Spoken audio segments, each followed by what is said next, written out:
Okay, another first for me, a transflective display.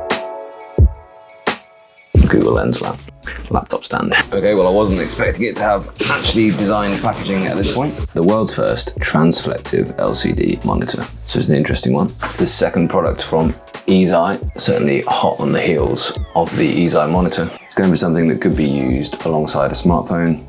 It's got a touchscreen on it, wasn't expecting that. 60 Hertz, all aluminium. It's got the similar kind of body you see on a lot of these inexpensive monitors that you can buy. That's understandable totally. VSA compatible as you'd expect. Full spectrum LEDs and DC dimming. So there's that. 1 mini HDMI and 2 Type-C. Again, similar to what you find on a lot of monitors in that kind of small portable LCD monitor category. It's not light, I can tell you that. For a portable monitor, you are going to think about carrying this around. So transflective then. Seems to have little mini speakers at the back. Some stands for your VSA. Must be a very limited batch. Has a headphone jack. I don't know if that's in or out. A little rocker there, which might well be brightness for the LCDs. Looks like a power button. It's got no batteries of its own, of course. You'd run that from the USB-C and or the HDMI. Yeah, I imagine it'll run just off one USB-C from a laptop. Yep, cool. So all the cables you might need. Nice braided USB-C cable, an HDMI to mini HDMI, American power brick. It's just a 5 volt 2 amp, so it'll run off just about anything I imagine. So now we know this means laptop stand. Very stiff. So that would be the one that lives at home, I think, and this would be the one that you would carry around with you. Figure that one out later. Certainly straight up as soon as it had power. I think it might be asking me what I want it to do. Yeah, that toggles the brightness. So it seems to be the wrong way around, so down is up and up is down with this thing. I don't suppose I've got it upside down. There's a 1080p display. If I turn the light off and use my front light, you start to see how it should look.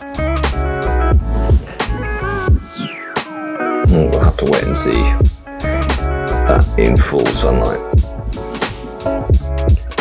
in the conservatory. What's that?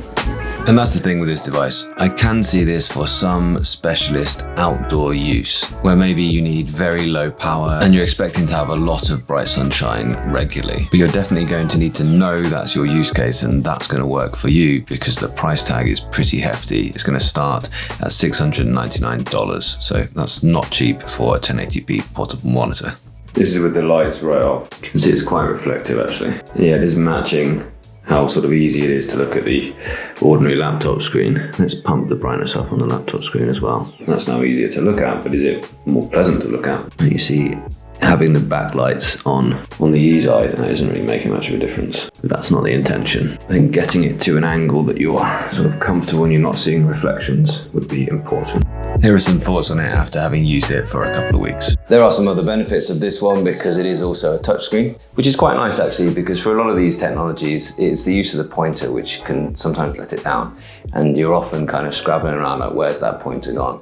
This does have a normal refresh rate if you like. It does have I think it's 60 Hertz refresh rate on there. And you can see that it does have the ambient lighting as well. But this one, the reflections on it, the glare on it aren't quite as well controlled, but it is still easier to see certainly than the original Eazeye. It also does have backlights this time. So again, this is the type of monitor that you might choose to use if you are someone who knows you're going to have to exist in a kind of switching between an ordinary use case and a very bright or outdoor setting. And those controls are too fiddly and the little menu there does need improving. It's another interesting innovation from Eazeye and I can't wait to see them innovate some more. As it stands though, it is still very niche and for eye care, I'm not too convinced. I think that in the end, you'll perhaps end up squinting at the screen, which will actually give you muscle fatigue in your eyes. Perhaps if you know that your eye care problems come from emissive screens rather than the muscular issue of you focusing at one distance for a long time, this might be for you. It's something that I'd have to live with for a lot longer time before being able to tell you honestly whether it is of real benefit for that eye care use case.